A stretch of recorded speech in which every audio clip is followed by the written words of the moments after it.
তাকদীরের ভালো মন্দ এখানে জাস্ট অল্প কিছু কথা বলছি। কিছু কিছু বিষয় আছে তাকদীরে যেগুলো কনস্ট্যান্ট ফিক্স, এগুলো কখনো পরিবর্তন হবে না। যেমন জীবন, আপনার মৃত্যু, আপনার হায়াত ইত্যাদি ইত্যাদি।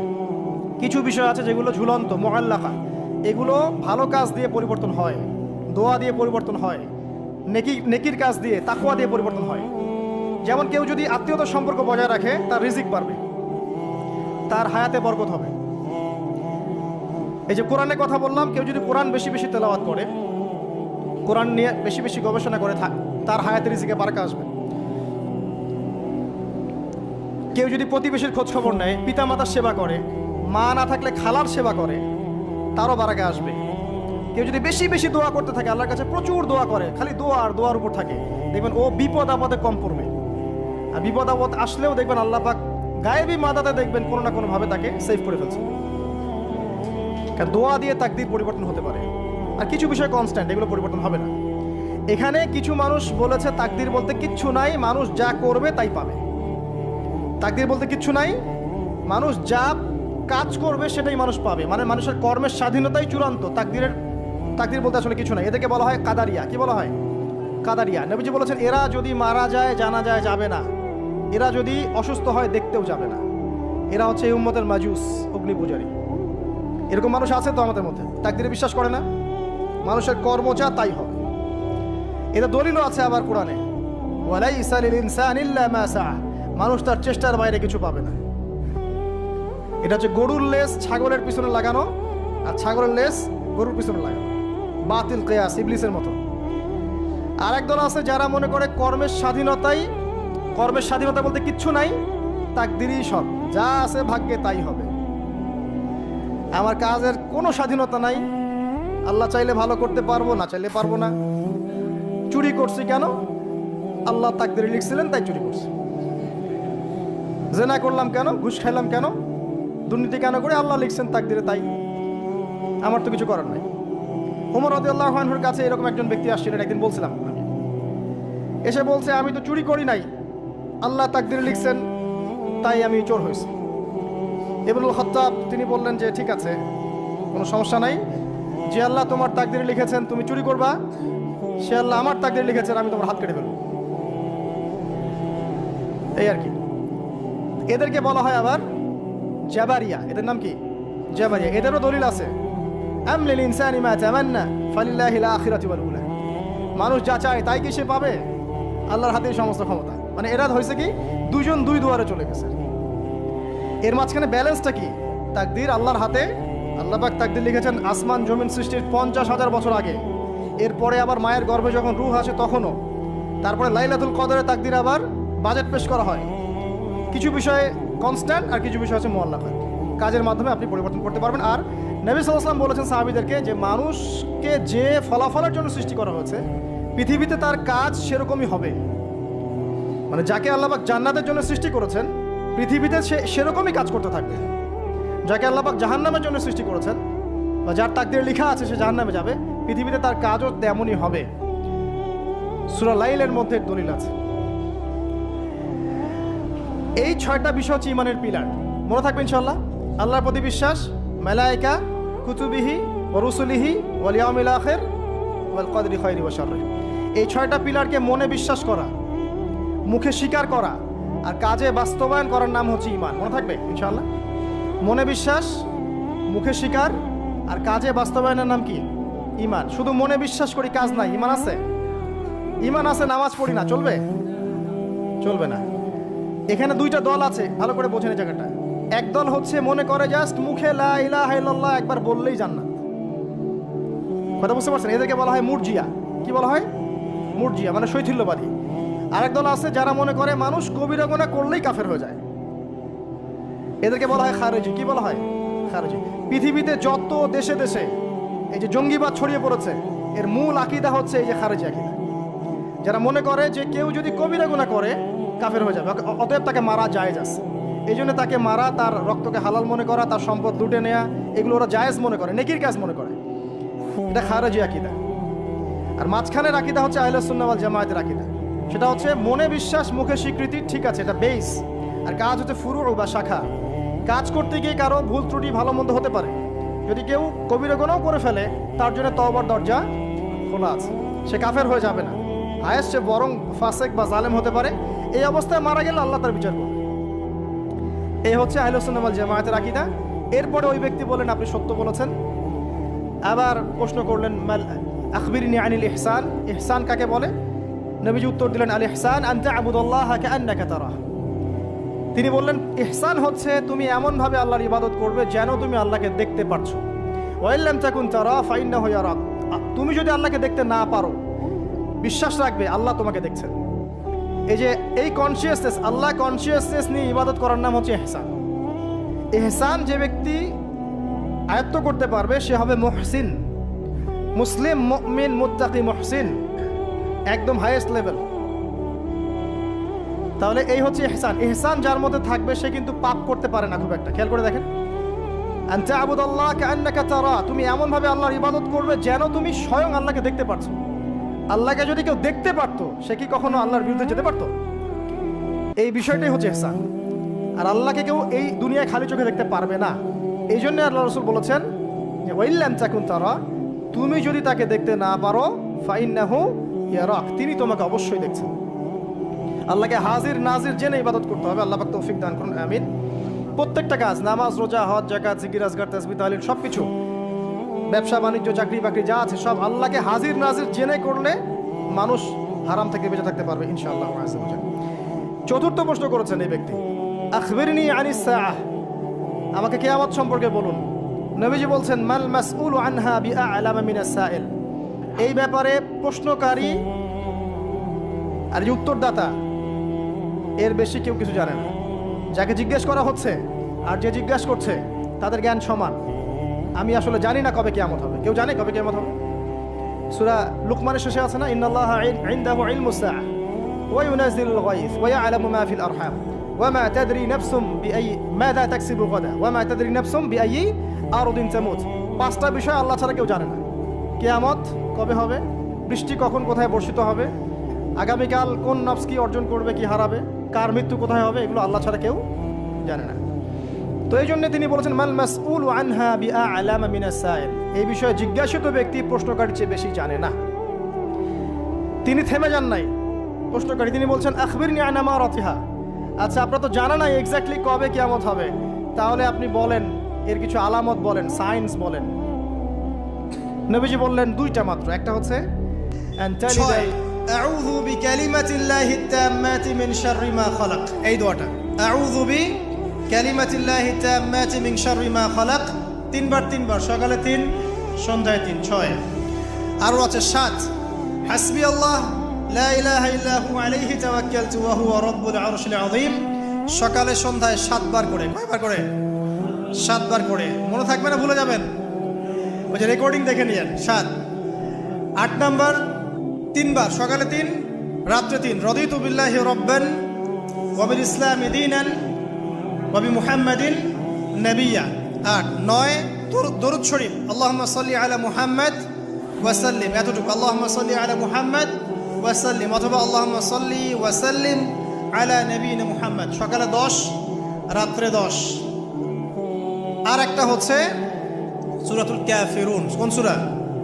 সূরা কাফিরুন, রাত্রেবেলা পড়বেন। এছাড়া আরও অনেক আমল আছে যেগুলো এক লেকচারে বলা সম্ভব না। এই আমলগুলো নিয়মিত করলে, এই যে চোখ লাগা বলেন, আর এই বদনজর বলেন, আপনার জিন শয়তানের অনিষ্ট বলেন, বা তাবিজ কবজ বলেন, এই যে বানটোনা বলেন, কবিরাজের তন্ত্রমন্ত্র বলেন, ঠিক আছে, দৃশ্য অদৃশ্যের কোনো অনিষ্ট ইনশাআল্লাহ তাআলা আপনার কোনো অনিষ্ট করতে পারবে না ইনশাআল্লাহ।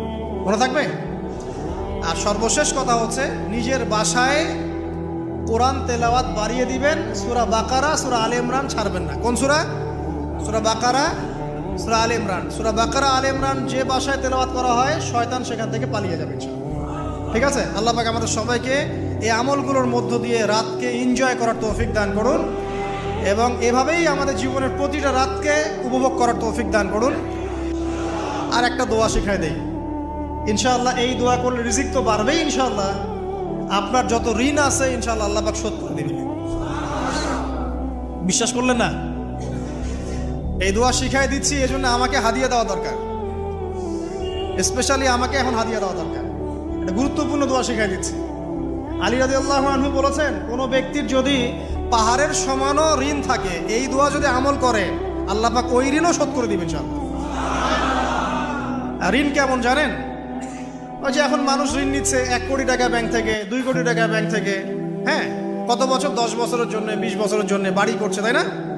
তার ধারণা এমন যে সে মারা গেলে তার ঋণটা কেউ না কেউ শোধ করে দিবেই দিবে, তাই তো? আর আল্লাহর রসুল কি বলছেন দেখেন, একজন মারা গেছেন, নবী সাল্লাল্লাহু আলাইহি ওয়াসাল্লামের সময় একজন মারা গেছেন। তো নবী করিম সাল্লাল্লাহু আলাইহি ওয়াসাল্লাম বলছেন, এই ব্যক্তির কি কোনো ঋণ আছে? একজন সাহাবী বলেন, হ্যাঁ ইয়া রাসূলুল্লাহ, তো ঋণ আছে।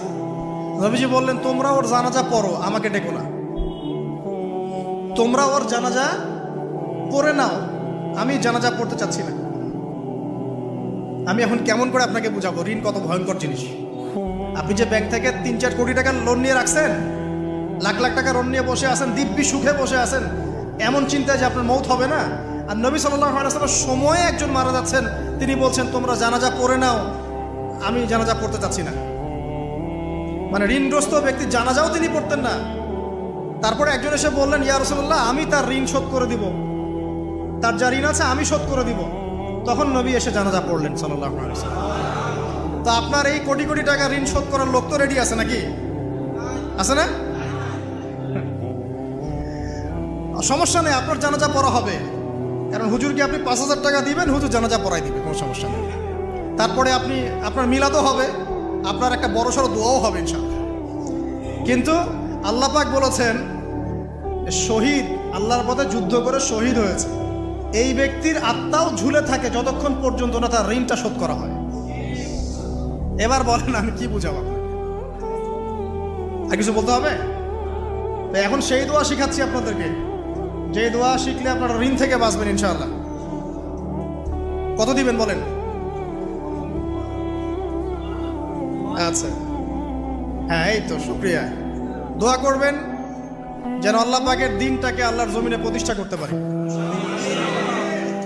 আমার সাথে বলেন, দোয়াটা হচ্ছে, আল্লাহুম্মা ইকফিনি বিহালালিকা আন হারামিকা ওয়া আগনিনি বিফদলিকা আম্মান সিওয়াকা। এই দোয়াটা ছোট না, এটা মুখস্থ করবেন, সেজদায় পড়বেন, নামাজের সেজদায় পড়বেন, আত্তাহিয়াতু দরুদ শেষ তারপরে পড়বেন, নামাজ শেষে হাত তুলে করবেন, যখন তখন শেষ রাতটা করবেন। ইনশাআল্লাহ দেখবেন আপনার ঋণ বলতে কিছু থাকবে না ইনশাআল্লাহ। যদি থাকেও, বড় কোনো ঋণ থাকেও, আল্লাহ পাক অন্য কোনো মাধ্যমে এটা শোধ করার ব্যবস্থা করে দিবেন ইনশাআল্লাহ। ইনশাআল্লাহ। এটা কোন সূরা? ইযা ওয়াকাআতিল ওয়াকিয়া, এই সূরাটা যে ব্যক্তি রাতের বেলা পড়বে, একটা বর্ণনা এসেছে যে দারিদ্রতা আপনাকে স্পর্শ করবে না ইনশাআল্লাহ। এই যে সুদ খাচ্ছে কি জন্য? টাকার জন্য তো নাকি?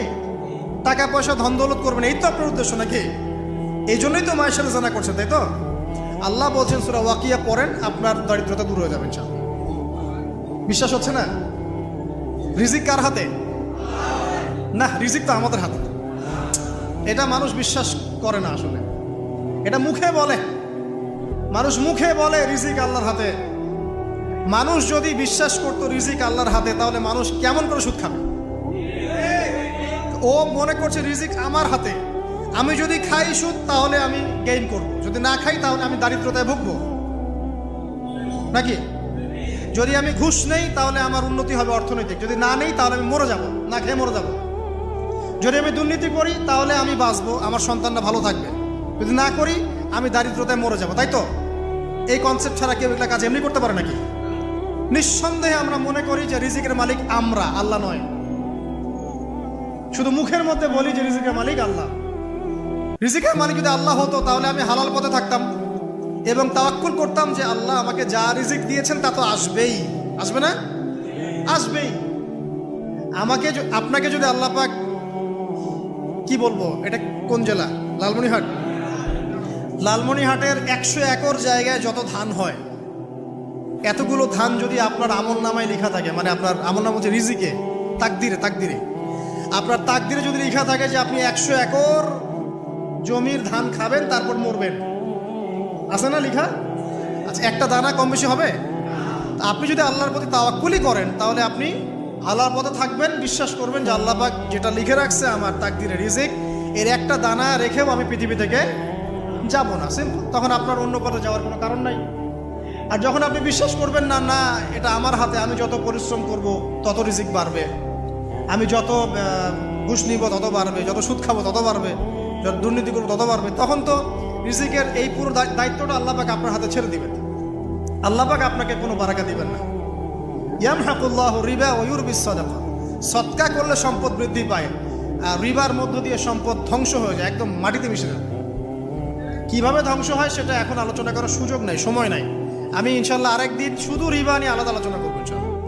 এটা সমাজের নিচু লেভেল থেকে উঁচু পর্যন্ত দরিদ্র মানুষদেরকে আরো দরিদ্র করবে, আর ধনীদেরকে আরো ধনী করবে। সম্পদ এক শ্রেণীর মানুষের হাতে গিয়ে জমা হয়ে যাবে, সবার হাতে সম্পদ এভাবে সার্কুলেট করতে থাকবে না। আর যখন আপনি জাকাত ভিত্তিক অর্থনীতি চালু করবেন, সদকা করবেন, হালালে থাকবেন, ব্যবসা করবেন, তখন সম্পদ এক হাত থেকে আরেক হাতে ঘুরতে থাকবে। এটা এমনি বুঝবেন না, ইনশাল্লাহ আরেকদিন বুঝাবো।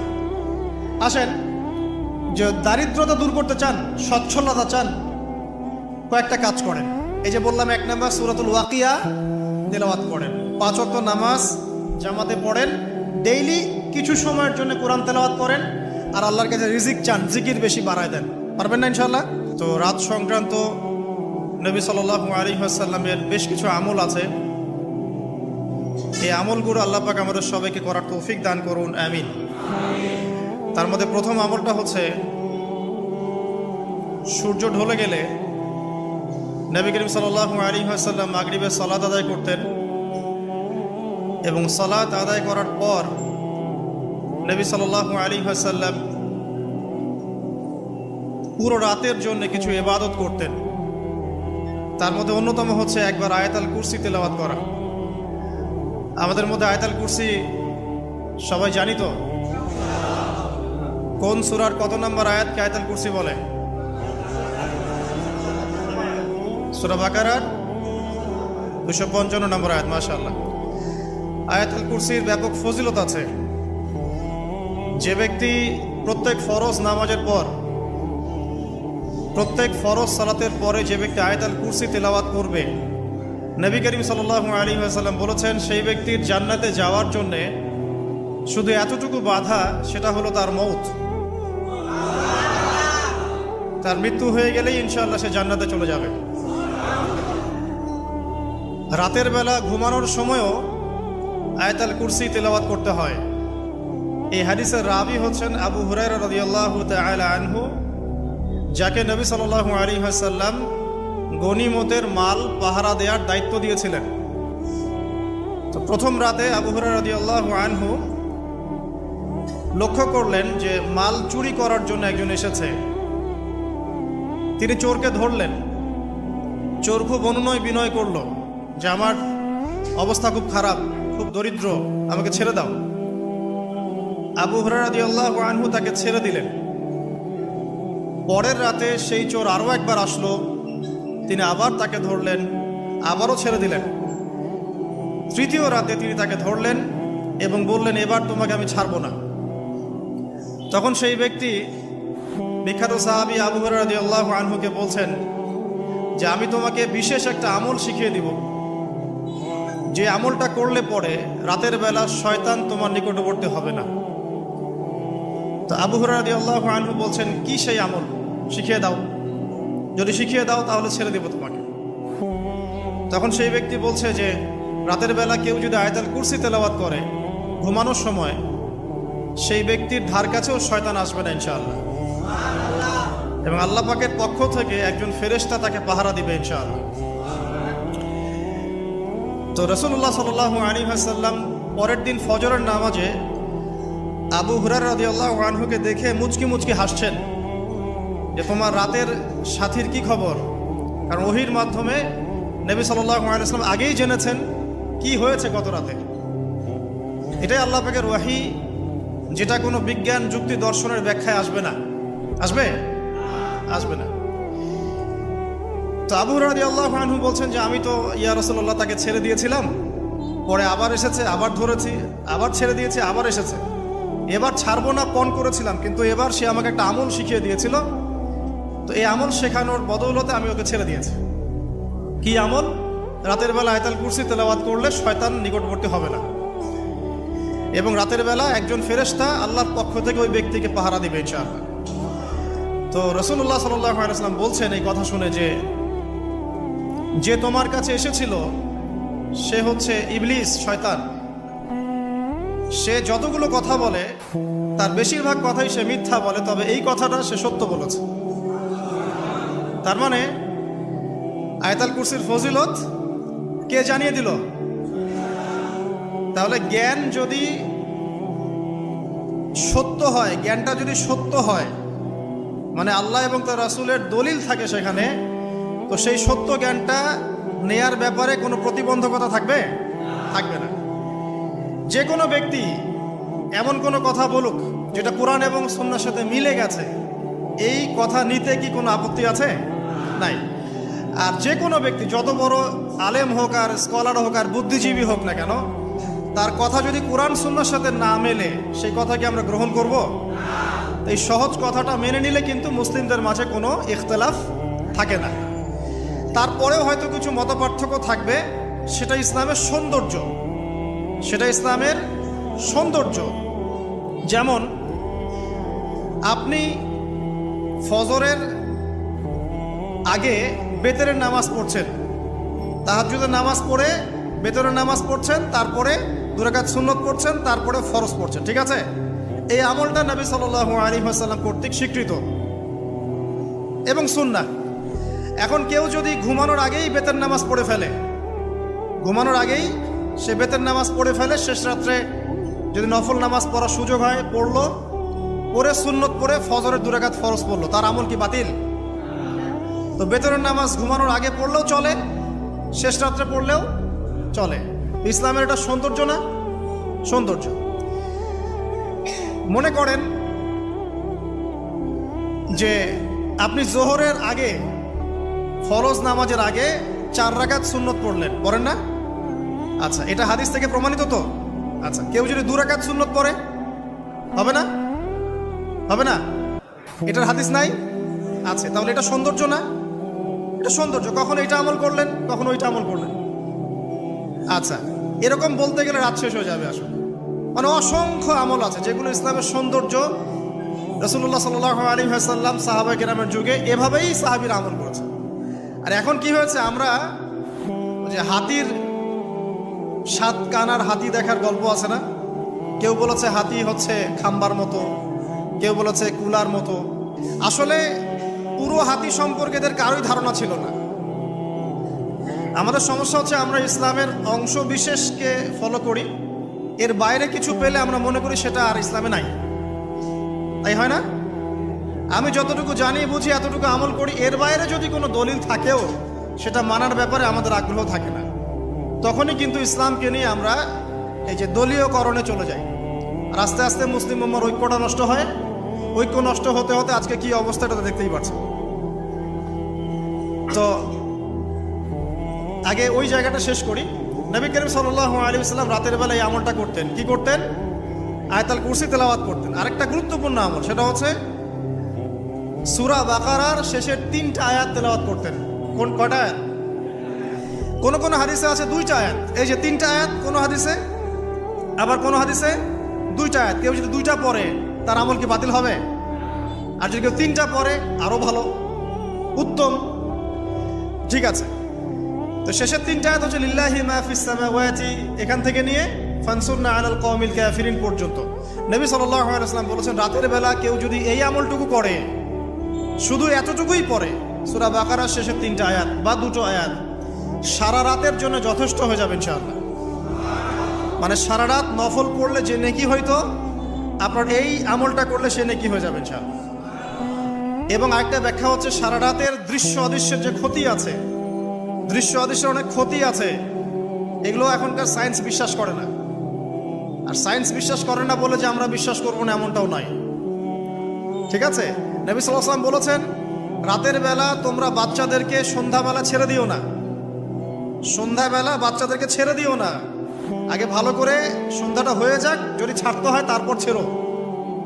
তারপর রাতের রাত যখন গভীর হবে তখন তোমরা এলোপাথালি ঘোরাফেরা করো না, রাস্তাঘাটে বনে জঙ্গলে ঘোরাফেরা করো না, কারণ এই সময় এমন কিছু মাখলুককে আল্লাহ পাক ছেড়ে দেন যাদেরকে তোমরা দেখো না। এখন বিজ্ঞান যেটা প্রমাণ করতে পারে নাই, এটা কি বিজ্ঞানের ব্যর্থতা না ইসলামের ব্যর্থতা? যদি বৈজ্ঞানিকভাবে আপনি প্রমাণ করতে না পারেন তাহলে সেটার কোনো অস্তিত্ব নাই। এই কথাটাকে ডাহা মিথ্যা কথা। যদি মুমিন হতে চান তাহলে এই কথার উপরে এসে ইসলাম কবুল করতে হবে। যদি মুমিন মুসলিম হতে চান এই কনসেপ্টটার ঊর্ধ্বে এসে ইসলাম কবুল করতে হবে। আল্লাহ রব্বুল আলামিন এবং তার রাসূল যা বলেছেন সেটাই চূড়ান্ত সত্য, সেটা আমরা প্রমাণ করতে পারি বা না পারি, এটাকে অন্ধভাবেই বিশ্বাস করতে হবে। এটাই হচ্ছে একটা মৌলবাদী কনসেপ্ট। আর এভাবে ইসলামের মৌলিক বিষয়গুলোকে না মানলে কেউ মুসলিমই হবে না। কথা কি বুঝতে পারছেন? আচ্ছা, তিনি বলছেন রাতের বেলা এমন কিছু মাখলুক বের হয় যাদেরকে তোমরা দেখো না। দুষ্ট জিন বের হয়। কি বের হয়? জিন জাতি নাই পৃথিবীতে? আল্লাহ পাক সূরা জিন নামে একটা গোটা সূরা নাজিল করেছেন, করেন নাই? হাফেজ আছে না এখানে মানুষ? কুলু হিয়া ইলাইয়া আন্নাহু ইসতামা নাফারুম মিনাল জিন্নি ওয়া ক্বালু ইন্না সামি'না কুরআনান আজাবা। জিনদের একটা দল কোরআন শুনে বলেছিল যে আমরা অদ্ভুত আজব একটা কোরআন শুনেছি। তারপর তারা গিয়ে তাদের কওমের কাছে ইসলামের দাওয়াত দেয়, ওই কওম ইসলাম কবুল করে। এটা নবী সাল্লাল্লাহু আলাইহি ওয়াসাল্লামের জীবনের সেই সময়কে ঘটনা যখন নবীজি তায়েফ থেকে ফিরে আসছেন। তায়েফবাসী তাকে অত্যাচার করলো, তিনি নাখলা উপত্যকায় এসে নামাজ পড়ছেন, ওই নামাজের কেরাত শুনে জিনরা ইসলাম কবুল করেছে। তো সূরা জিনে আল্লাহ পাক এই কথা নাজিল করেছেন। তো আল্লাহ পাক যে বলছেন জিন জাতি আছে, আল্লাহ কি মিথ্যা কথা বলছেন? নাকি নাসা যখন বলে এলিয়েন আছে তখন ওইটা সত্য, আর আল্লাহ বলছেন জিন জাতি আছে এটা মিথ্যা? তা আমাদেরকে আবার নতুন করে মুসলমান হওয়া লাগবে এখন, না আমাদের কনসেপ্ট চেঞ্জ হয়ে গেছে। তো যেটা বলছিলাম প্রিয় ভাইরা, রাতের বেলা এইসব প্রাণী বের হয়, নবী সাল্লাল্লাহু আলাইহি ওয়াসাল্লাম বলেছেন অতএব আপনাদের বাচ্চা যারা আছে এদেরকে সন্ধ্যাবেলায় বাইরে ছেড়ে দিবেন না। এখন কিন্তু প্রচুর ঘটনা ঘটছে, প্রচুর জিনঘটিত ঘটনা ঘটছে, রুকিয়া করাতে হচ্ছে, জাদুটোনা করা হচ্ছে, বানটোনা করা হচ্ছে না? আর অনেক সময় আমরা মনে করি এখন সায়েন্সের যুগ তো, মানুষ মনে করে এগুলোর কোনো ভিত্তি নাই মনে হয়। কোরআন বলছে জাদু সত্য। কে বলছে? কোরআন বলছে জাদু সত্য। কোন সূরা? সূরা বাকারা আয়াত নাম্বার 101। সূরা বাকারা আয়াত নাম্বার 101, 102 পড়ে দেখেন। ওয়াত্তাবিউ মা তাতলু শায়াতিন আলা মুলকি সুলাইমান। এই আয়াতটা পড়েন, বিশাল একটা আয়াত আছে। ওয়ামা কাফারা সুলাইমান ওয়ালাকিন্না শায়াতিন কাফারু ইউআল্লিমুনা আন-নাস আস-সিহর। এই সিহর দিয়ে কি হতো? মা ইউফাররিকুনা বিহি বাইনাল মারই ওয়া যাওজি। সুলাইমান আলাইহিস সালামের সময় এই জাদুবিদ্যার প্রচলন ছড়িয়ে পড়ে। এই জাদু মানুষ শিখে কি করছিল? নারী পুরুষের মাঝখানে, স্বামী স্ত্রীর মাঝখানে বিভেদ সৃষ্টি করছিল। এখন দেখেন না, পরিবারের স্বামী স্ত্রীর বন্ধন ভেঙে যায় না? খুব ভালো সম্পর্ক, হঠাৎ করে সম্পর্ক খারাপ, কেউ কাউকে দেখতে পারে না, এমন হচ্ছে না? এই জাদুবিদ্যা সত্য। এবং এখনকার অনেক ভণ্ড যে কবিরাজগুলো বের হয়েছে, এরা জিনকে তাবে করে নিয়ে এই জিনদের মধ্য দিয়ে মানুষের মধ্যে জাদু ছড়িয়ে দিয়েছে, এবং এর ফলশ্রুতিতে বহু পরিবার ধ্বংস হয়ে যাচ্ছে। এই জাদুবিদ্যা সত্য। আরো একটা জিনিস সত্য, নবী সাল্লাল্লাহু আলাইহি ওয়াসাল্লাম বলেছেন ইন্না আইনাল হক, চোখের নজর সত্য। নবী করিম সাল্লাল্লাহু আলাইহি ওয়াসাল্লাম বলেছেন চোখের বদনজর সত্য। এই যে আমরা বলি ফেসবুকে এত বেশি ছবি দিয়েন না ভাই, ছবি তুলেন না, বারবার যে বলি নিষেধ করি, কারণ কি জানেন? একটাই কারণ, বিকজ চোখ লাগাটা সত্য। কারণ নবী করিম সাল্লাল্লাহু আলাইহি ওয়াসাল্লাম যা বলেছেন সাদাকাল্লাহু ওয়া সাদাকা রাসূলুহুল কারীম। নবী যা বলেছেন, আল্লাহ যা বলেছেন চিরায়ত সত্য, এর বাইরে কোনো সত্য আছে? আচ্ছা দেখেন, আমি বললাম যে জাদুবিদ্যা সত্য। এই জাদুবিদ্যার চর্চা মানুষ করে, এখনো করে, এবং এই জাদু দিয়ে মানুষের ক্ষতি করার জন্য জিনের প্রয়োজন হয়, দুষ্ট জিন। এই জিনগুলোকে মানুষ তাবে করে মানুষের ক্ষতি করার চেষ্টা করে। দেখবেন এখন গ্রামে গঞ্জে শহরে সব জায়গায় ছড়িয়ে পড়েছে না? দেখবেন, খুব সতর্ক থাকবেন। আমি পরে সলিউশন বলছি আপনাদেরকে। আরেকটা বলেছি, নবী সাল্লাল্লাহু আলাইহি ওয়াসাল্লাম বলেছেন চোখের বদনজর এমন সত্য যে একটা উটকে এই রান্নার ডেকচির মধ্যে ঢুকাই ফেলতে পারে। একজন সাহাবী গোসল করছিলেন, গোসল, এটা হাদিসে সহিহ। এই আলেম উলামা যারা আছেন তারা জানেন যে এই হাদিসে সহিহ। একজন সাহাবী গোসল করছেন, তার গায়ের চামড়াটা খুব সুন্দর ছিল, একদম স্কিনটা অনেক সুন্দর থাকে না এমন কিছু মানুষ? আচ্ছা, এখন আরেকজন সাহাবী এই গোসল দেখছেন দূর থেকে, দেখে বলছেন যে কি চমৎকার তার শরীরের রংটা, যেন কুমারী নারীর মতো, অনেকটা এমন একটা কথা তিনি বলেছিলেন। সাথে সাথে এই সাহাবী অজ্ঞান হয়ে পড়ে গেছে। কোন সাহাবী? যিনি গোসল করছিলেন। এটার আপনি কোনো ব্যাখ্যা দিতে পারবেন না। তো এখানে কোনো সায়েন্স দিয়ে বা মেডিকেল সায়েন্স দিয়ে আপনি কোনো ব্যাখ্যা করতে পারবেন না। একটা ব্যাখ্যা দিতে পারেন, কিন্তু কেন সেটা হলো সেটা আপনি অ্যান্সার খুঁজে পাবেন না। তো নবী সাল্লাল্লাহু আলাইহি ওয়াসাল্লামের কাছে নিয়ে যাওয়া হলো তাকে। তিনি বললেন যে এই ব্যক্তির ব্যাপারে কি কেউ ভালো মন্দ কিছু বলেছিল? তখন একজন সাহাবী বলেন, হ্যাঁ, অমুকে বলেছে এর স্কিনটা অনেক সুন্দর, ওকে ডেকে নিয়ে আসুন। ওকে ডেকে আনা হলো। ডেকে আনার পর নবীজি তাকে অনেক শাসালেন, তোমরা তোমাদের ভাইদেরকে কি মেরে ফেলতে চাও? তখন এই সাহাবী তো অবাক, আমি আবার কখন মারতে চাইলাম ইয়া রাসূলুল্লাহ? আমি তো মারতে চাই নাই, আমি তো খালি বলেছি যে তার গায়ের রংটা অনেক সুন্দর। তখন তিনি বললেন, কেন তুমি সুবহানাল্লাহ বললে না? কেন তুমি মাশাআল্লাহ বললে না? যখন মাশাআল্লাহ বলবেন, সুবহানাল্লাহ বলবেন, নজরটা লাগবে না। আর যখন আপনি মাশাআল্লাহ বলবেন না, সুবহানাল্লাহ বলবেন না, দেখবেন নজর লেগে গেছে। আপনি বিশ্বাস করেন ব্যবসা খুব ভালো চলছে, মানুষ বলল যে বাহ, তোর তো ব্যবসা হেভি, লালে লাল শাহজালাল, ঠিক আছে, দেখবেন আপনার কেনা বেচা বন্ধ হয়ে গেছে। এরকম হবে, আমার কথাটা বিশ্বাস করেন। এটা কিন্তু সায়েন্স প্রমাণ করতে পারবে না, আল্লাহ এবং তার রাসূল বলেছেন, তার উপরে কোনো সত্য নেই। আছে সূরা কাহফ 29 নম্বর আয়াত পড়ে দেখেন, আল্লাহ পাক বলছেন, ওয়াকুলিল হাক্কু মির রাব্বিকুম, সত্য সেটাই যা তোমার রবের পক্ষ থেকে আসে। ফামান শাআ ফালইউমিন, যার ইচ্ছা হয় বিশ্বাস করুক, ওয়ামান শাআ ফালইয়াকফুর, যার ইচ্ছা হয় সে অস্বীকার করুক। এই কারণে আমরা বলি ফেসবুকে এত বেশি ছবি দেওয়া, এই আই ওয়াশ করা, এই যে শোডাউন করা, হ্যাঁ, ইসলামের কিছু কাজ করলেন একদম মানুষকে না দেখাইতে পারলে ঘুম হচ্ছে না, এগুলো বন্ধ করেন, এগুলো বন্ধ করে দেন আল্লাহর ওয়াস্তে। অফলাইনে কাজ করেন, নিজেকে গোপন করার চেষ্টা করেন। যত বেশি মানুষের কাছে নিজেকে এক্সপোজ করবেন, কাজের বরকত কমে যাবে, কাজের বরকত কমে যাবে, চোখ লাগবে, নজর লাগবে। এবং চোখ লাগা বদ নজরে বহু আলেম আস্তে আস্তে মাঠ থেকে মাইনাস হয়ে গেছে না? যায় নাই? এখন কি আলেমদের সংখ্যা বেশি না কম? যত দিন যাবে আলেমের সংখ্যা আরো কমে যাবে। নবীজি বলেছেন আলেমদের সংখ্যা কমতে থাকবে, মানুষ জাহেলদেরকে আলেম বানিয়ে নেবে। তো প্রিয় ভাইরা, জাদুবিদ্যা সত্য, চোখের বদনজর সত্য, রাতের এই অনিষ্টগুলো সত্য, রাতের বেলা অনেক ক্ষতি আছে। এই জন্য নবীজি বলছেন বাচ্চাদেরকে বাইরে বের করো না, এবং তোমরাও রাত যখন গভীর হবে তখন এদিক ওদিক ঘোরাফেরা করো না। দেখবেন রাত যত গভীর হয় আমাদের শহরগুলো তত জীবিত হয়, তাই না? তাই না? রাত যত গভীর হচ্ছে শহর তত জীবিত হয়। চায়ের দোকানে আড্ডা বেশি, ওই সিনেমা দেখছে, টিভি দেখছে, ক্যারাম খেলছে, লুডো খেলছে। ঘুম নাই। ঘুম কখন? ফজরের আগে আগে। ফজরের নামাজ কিন্তু নাই, ফজরের ঠিক আগে আগে, আবার ওই যে জোহরের নামাজের সময় উঠতেছে। এখন আমাকে বলেন, এরকম জেনারেশনকে দিয়ে কি আসলে ইসলামের কোনো খেদমত হবে? আচ্ছা, নবীজি রাতের বেলা আর্লি ঘুমাতেন। আল্লাহ পাক আমাদের সবাইকে তাড়াতাড়ি ঘুমানোর তৌফিক দান করুন। হ্যাঁ, আপনি ইলম চর্চা করলে রাত জেগে থাকতে পারেন। আপনি যদি জ্ঞান চর্চা করেন রাত জাগতে পারেন। আপনি কোনো গবেষণা করছেন, নামাজ পড়ছেন বা কোরআন হিফজ করছেন, আপনি রাতের আর্লি উঠবেন, এটা আলাদা বিষয়। কমনভাবে আমাদের এই যে ফেসবুক, ইউটিউবিং ইত্যাদিতে আমরা লিপ্ত থাকি, সারা রাতটা কাটাই আড্ডাবাজি করে, এগুলো বন্ধ করতে হবে। এগুলো বন্ধ না করলে ফিজিক্যালি আমরা মানে সুস্বাস্থ্যের অধিকারী হতে পারবো না। সারা দিনটা আমাদের একটা কি বলবো অলসতার ভাবে যাবে, এবং দিনের বেলা কাজগুলো ব্যাহত হবে। এতে করে আমাদের উম্মার এই পুরো বড় যে তরুণ প্রজন্ম আছে, এদেরকে আপনি সম্পদে পরিণত করতে পারবেন না। তাই এই সিস্টেমটা চেঞ্জ করা দরকার। নবীজি রাতের বেলা এই সূরা বাকারার শেষ 3টা আয়াত তেলাওয়াত করতেন। আমরা করবো ইনশাআল্লাহ। ইনশাআল্লাহ। আরেকটা আমল বলে দিই, নবী করিম সাল্লাল্লাহু আলাইহি ওয়াসাল্লাম রাতের বেলা সূরা মুলক তেলাওয়াত করতেন। কোন সূরা? এটা কোন সূরা? তাবারাকাল্লাযী বিয়াদিহিল মুলক। কয়টা আয়াত আছে? 30টা আয়াত আছে। নবীজি বলেছেন সাল্লাল্লাহু আলাইহি ওয়াসাল্লাম, এই সূরা আপনাকে কবরের আযাব থেকে বাঁচাবে ইনশাআল্লাহ। কবরের আযাব থেকে তো ভাই বাঁচা খুব সহজ নাকি?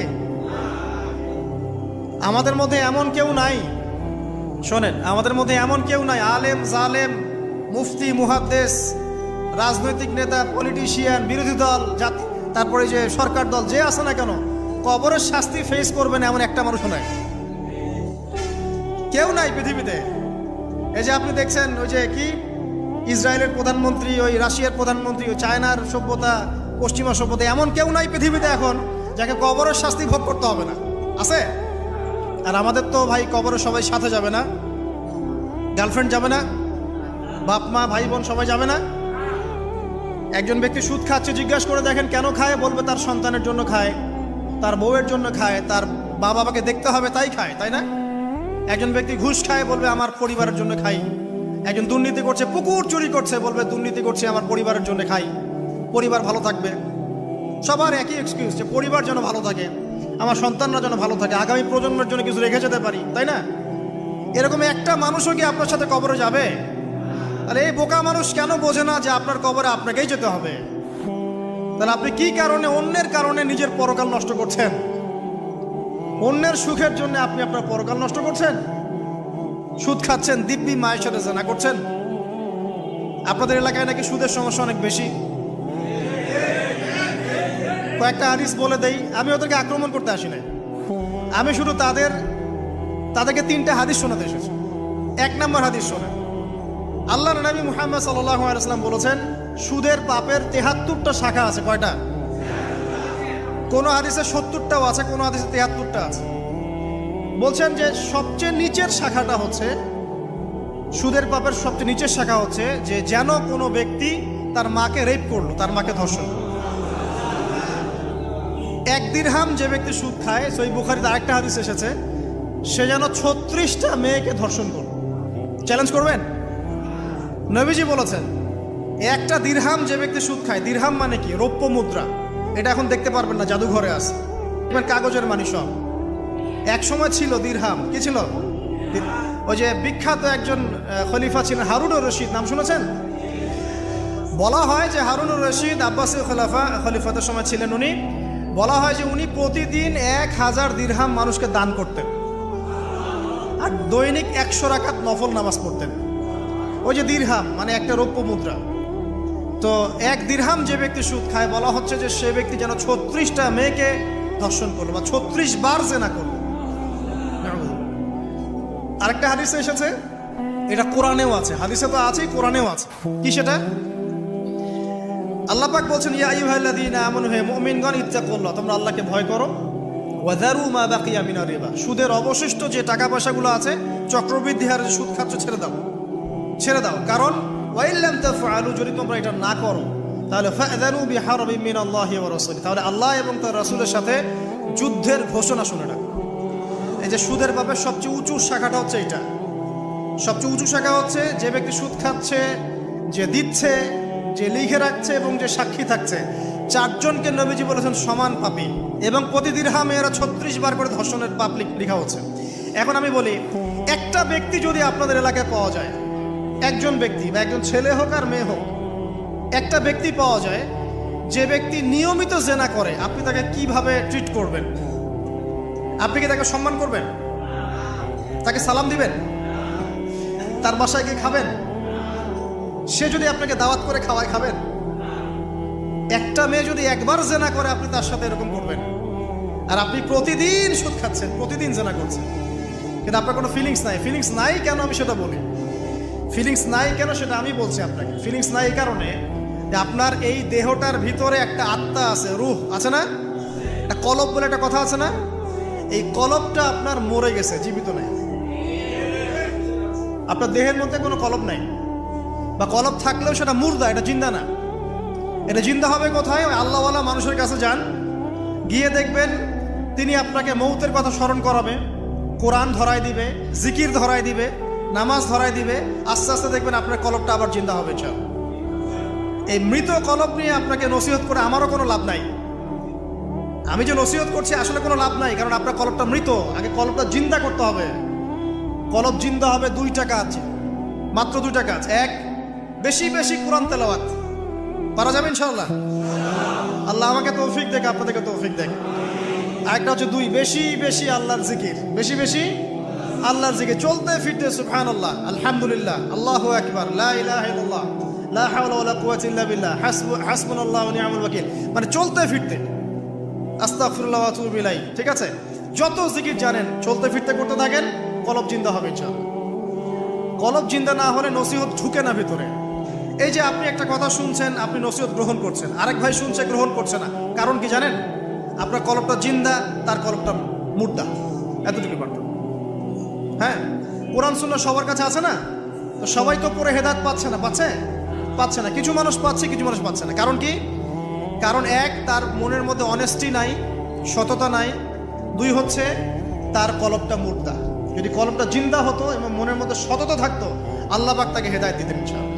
যদি অমুসলিম ভাই বোনরাও থাকে, তাদের মনে যদি সততা থাকে, আল্লাহ পাক কোনো না কোনো দিন ওদেরকে হেদায়েত দিবে ইনশাআল্লাহ। দেখে নিয়ে এই উমর রাদিয়াল্লাহু আনহু তিনি রাসূল সাল্লাল্লাহু আলাইহি ওয়াসাল্লামকে জান্নাই তরোয়াল নিয়ে আঘাত করতে জান্নাই, ঘটনা জানেন না? তিনি কিন্তু সৎ মনের মানুষ ছিলেন, হয় ডানে যাবো নাহলে বামে, মাঝামাঝি এসবের মধ্যে আমি নাই, হয় মানবো নাহলে মানবো না। ঠিক আছে, উনি সৎ ছিলেন, সৎ মনের অন্তর ছিলেন, সৎ অন্তর। কেউ জুলুম করেছে উনি জালেমের পক্ষ নিতেন না, মাজলুমের পক্ষ নিতেন, একদম সরাসরি, ডানে বামে দেখার সময় নেই। এই সততা ছিল তার মনের মধ্যে। আল্লাহ পাক হেদায়েত দিয়ে দেখেন দ্বিতীয় খলিফা বানিয়ে দিয়েছেন, আলহামদুলিল্লাহ। আর অবশ্যই নবী সাল্লাল্লাহু আলাইহি ওয়াসাল্লামের দোয়া এখানে ছিল, তিনি দোয়া করেছিলেন, আল্লাহ দুইজনের মধ্যে একজনকে হেদায়েত দিও। কে কে? হয় আবু জাহাল ইবনে হিশাম, না হলে ওমর ইবনুল খাত্তাব। আল্লাহ পাক ওমর রাদিয়াল্লাহু আনহুকে কবুল করেছেন, আলহামদুলিল্লাহ। এখনো যদি আল্লাহ পাক কারো মনের মধ্যে সততা দেখেন, ইনশাআল্লাহ তাআলা আল্লাহ পাক আপনাকে হেদায়েত দিবেন ইনশাআল্লাহ। আপনি নামাজ পড়ছেন না, তো মনটা অনেস্ট আপনার, কারো ক্ষতি করছেন না, কারো ক্ষতির মধ্যে আপনি নাই, কারো সম্পদ লুট করছেন না, ইচ্ছা করে কারো ক্ষতি করার চেষ্টা করছেন না, কাউকে বিপদে ফেলার চেষ্টা করছেন না, আপনি সৎ আছেন মনের দিক থেকে, আল্লাহ চাইলে আপনাকে নামাজি বানাই দিবে ইনশাআল্লাহ, বানাই দিবে ইনশাআল্লাহ একদিন না একদিন, কারণ আপনার মনের মধ্যে সততা আছে। একজন ব্যক্তি মিউজিক করছে মনে করেন, কিন্তু কোনো মাদকে নাই, জাস্ট মনের তৃপ্তির জন্য করছে, আল্লাহকে বিশ্বাস করে, আল্লাহর সাথে সে ইবলিসের মতো আচরণ করে না, আল্লাহ চাইলে তাকে একদিন হেদায়েত দিতে পারেন ইনশাআল্লাহ। একজন মাদক খাচ্ছে, মনে করেন সে মাদক খাচ্ছে মনের কষ্টে, হতাশা, চাকরি বাকরি পায় না, পরিবার থেকে চাপ, গার্লফ্রেন্ড ছেড়ে চলে গেছে, এখন মদ খাওয়া শুরু করছে। ও মনে করছে এখানে গেলে শান্তি পাবে, কিন্তু আল্লাহ বলে একজন আছে, সে বিশ্বাস করে, নামাজ মানে, কোরআন মানে, কেবলা মানে, নবীকেও মানে, কিন্তু সে জানে যে আমি একটা পাপ করছি, তার মনটা সৎ। আল্লাহ চাইলে ওই ব্যক্তিকে তো অবশ্য সুযোগ দিতে পারেন ইনশাআল্লাহ। কাকে দিবেন না জানেন? এই যে এখনকার বুদ্ধি বিক্রেতাগুলোকে নাও দিতে পারে। কথা বুঝতে পারেন নাই?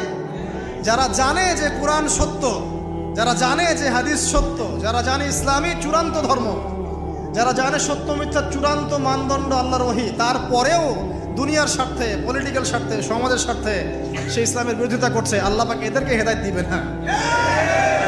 এত সহজ না, মনটা সৎ হতে হয় আগে। যারা জানে যে কোরআন সুন্নাহ একদম সত্য, চিরায়ত সত্য, তারপরেও এর বিরোধিতা করছে, আল্লাহ পাক আবা ওয়াস্তাকবার, এদেরকে হেদায়েত দেন। আল্লাহ পাক বলেছেন কোরআনে যে সবাইকে আমি হেদায়েত দিব না, সবাইকে দিব না, বরং বেশিরভাগকেই দিব না। কলিলুম মিন ইবাদিয়াশ শাকুর, আমার শুকরগুজার বান্দা হবে খুবই অল্প, খুবই অল্প। আবার এই উম্মতের মধ্যে আবার ৭৩ দল, তার মধ্যে এক দল জান্নাতে যাচ্ছে, তাই না? মা আনা আলাইহি ওয়া আসহাবি, আমি যার উপরে আছি, আমার সাহাবীরা যার উপরে আছে।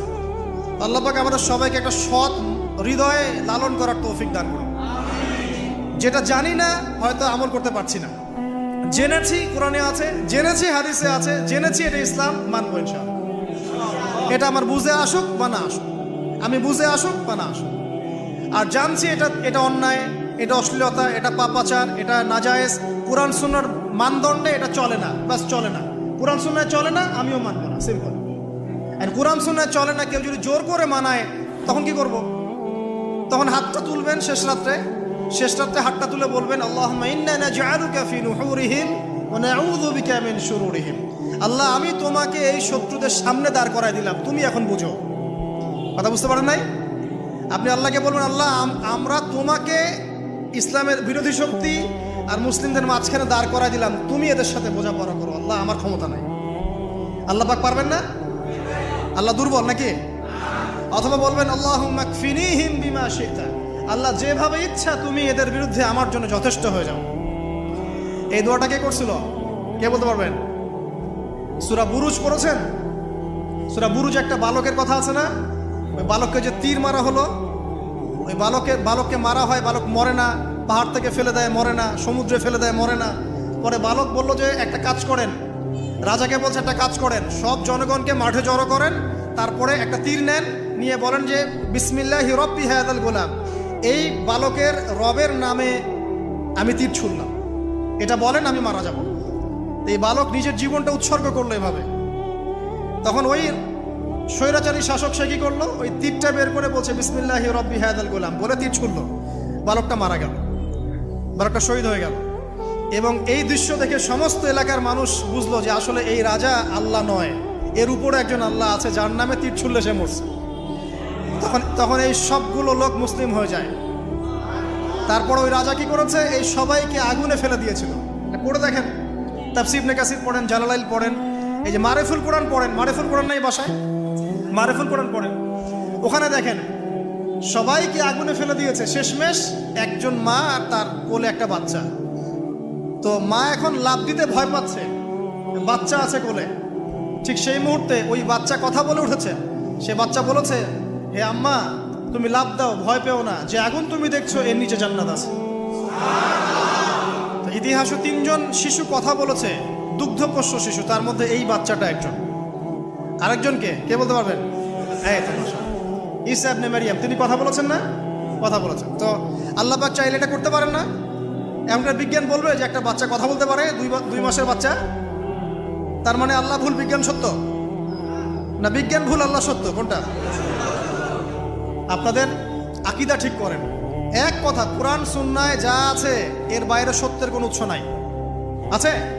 নাই। দ্বিতীয় কথা হচ্ছে, হ্যাঁ, কোরআন সুন্নার সাথে যাই মিলে যাক না কেন, যে কোনো দর্শন, যে কোনো মতবাদ, যে কোনো থিওরি, যে কোনো স্কুল অফ থট মানতে কোনো আপত্তি আছে? নাই। আর কোরআন সুন্নার সাথে যা মিলবে না মানবো? মানবো না। আর মানবো না বললে কি আমরা আক্রমণ করতে যাব? না। আমরা কি করব? আমরা আমাদের মতবাদটা প্রচার করব। ধর্মে কি বাড়াবাড়ি আছে? জোর করে মুসলিম বানাতে হবে? হবে না। আমরা ইসলামের দাওয়াতটাকে যুগোপযোগীভাবে বিজ্ঞান দিয়ে, দর্শন দিয়ে, দলিল প্রমাণ দিয়ে মানুষের সামনে উপস্থাপন করব। যারা গ্রহণ করার করবে, যারা করার না করার করবে না। লাকুম দীনুকুম ওয়ালিয়া দিন, তোমাদের দিন তোমাদের, আমার দিন আমাদের। আল্লাহ নবীকে আল্লাহ পাক বলেছেন, ফাযাক্কির ইন্নামা আনতা মুযাক্কির, তুমি উপদেশ দাও, তুমি শুধুমাত্র উপদেশদাতা। লাস্তা আলাইহিম বিমুসাইতির, তুমি কারো প্রতি দারোগা নও। জোর করে চাপিয়ে দিতে হবে না, ইসলাম দিতে হবে? হবে না। আল্লাহ পাক আমাদের সবাইকে পরিপূর্ণ ইসলাম পালন করার তৌফিক দান করুন, আমিন। অনেক গভীরে চলে আসছি, আসেন আবার রাতে চলে আসি। রাতটা কিভাবে এনজয় করতে হয় এটাই আমাদের আজকের লেকচারের টপিক। মানে আমরা কিন্তু জীবনটাকে অনেক বোর মনে করছি না? এই যে ব্যবসা বাণিজ্য, চাকরি বাকরি, বিবি বাচ্চা, পরিবার, অনেক অনেক যন্ত্রণা নাকি, অনেক সমস্যাই না? কিন্তু আল্লাহ পাক ইসলাম দিয়েছেন কিন্তু জীবনটা উপভোগ করার জন্য। কি জন্যে? উপভোগ করার জন্যে। আমরা আগে ভাবতাম আল্লাহ পাক ইসলাম আসলে কি জন্য দিলেন মানব জাতির? উত্তর হচ্ছে 3টা। 1, ইহকালীন সাফল্য, 1। 2, পরকালের মুক্তি। আর 3 হচ্ছে আপনার জীবনটাকে উপভোগ করার জন্য। আপনি জীবনটাকে ইসলাম দিয়ে যেভাবে উপভোগ করতে পারবেন, অন্য কোনো বিষয় দিয়ে পারবেন না। পারবেন? পারবেন না। আসেন দেখেন কিভাবে। রাতটা নিয়েই কথা বলি। এই যে রাত হয়ে গেল, আমরা আয়াতুল কুরসি পড়ব, আমরা সূরা বাকারার শেষ 3 আয়াত পড়ব, সূরা মুলক পড়ব। ওয়া মান ইয়াত্তাকিল্লাহ ইয়াজআল লাহু মাখরাজা, আল্লাহ পাককে যে ভয় করবে আল্লাহ পাক তার জন্য রাস্তা খুলে দিবেন ইনশাআল্লাহ। ওয়া ইয়ারযুকুহু মিন হাইথু লা ইয়াহতাসিব, এবং এমন উৎস থেকে আল্লাহ পাক রিজিক দিবেন যেটা সে কল্পনাও করতে পারে না। এটা আল্লাহ পাক তাওয়াক্কুল রাখেন। জাস্ট ওই ইসমাঈল আলাইহিস সালামের মায়ের মতো হাজরা আলাইহিস সালাম ইব্রাহিম আলাইহিস সালামকে বলছেন, আপনি আমাকে এখানে ছেড়ে যাচ্ছেন কি জন্য? ইব্রাহিম বলছেন, আল্লাহর আদেশে। তখন তিনি বলছেন, তাহলে আল্লাহ আমাকে ফেলে দিবেন ইনশাআল্লাহ। সেই মায়ের গর্ভ থেকে ইসমাইলের মতো সন্তানের জন্ম হলো, যেই সন্তানকে বাবা বলছে যে আমি তোমাকে জবাই করছি, স্বপ্নে দেখেছি, ফানজুর মাযা তারা, তোমার রায় কি? সে বলছে, ইয়া আবাতি ফাআল মা তুমার, আপনাকে যে আদেশ করা হয়েছে আপনি সেটাই করেন। সাতাজিদুনি ইনশাআল্লাহু মিনাস সাবিরিন, ইনশাআল্লাহ আপনি আমাকে ধৈর্যশীল পাবেন। দেখেন কোন মায়ের গর্ভ থেকে কোন সন্তান। তাকে কি বাবা মানুষ করেছিলেন? না, তাকে তার মা মানুষ করেছেন।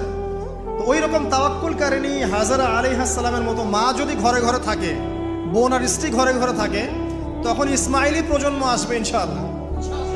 আর আমাদের মতো এই যে এখন দেখছেন না কি হচ্ছে, মারামারি, কাপড় খোলা, কাপড় ছোট, ব্লাউজ সারাসারি, কি চলছে মাশাআল্লাহ।